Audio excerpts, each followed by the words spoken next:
Hello, আমি তোমাদেরকে নিয়ে এসেছি মহাকালের দর্শন করাতে।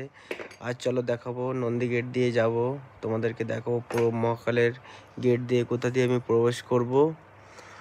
চলো তোমাদেরকে দেখাচ্ছি। এটা হলো নন্দী গেট বলা হয় এখানে। উপরে নন্দী বসে আছে, এখান দিয়ে প্রবেশ করতে হয়। এখানে এটা হলো গণেশজি।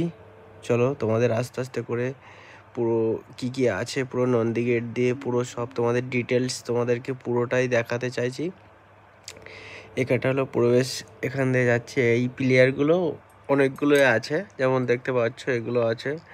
একের পর একটা মহাদেবজির স্ট্যাচু করা আছে, সেগুলো তোমাদেরকে দেখাচ্ছি। চলো, এটা হলো সব, এখানে অনেক লোক আছে, সবাই আসছে। এটা হলো মহাদেবজির একটা অবতার, এটা একটা করা আছে।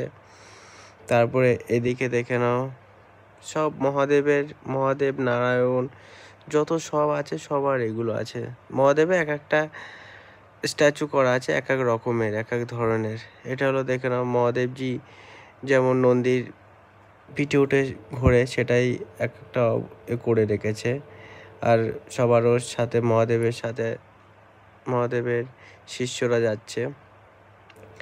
আর এখানে এমন এমন, এটা রাবণের মাথার উপরে আছে মা পার্বতী আর মহাদেব। তোমরা দেখেই বুঝতে পারছো এটা হলো রাবণ।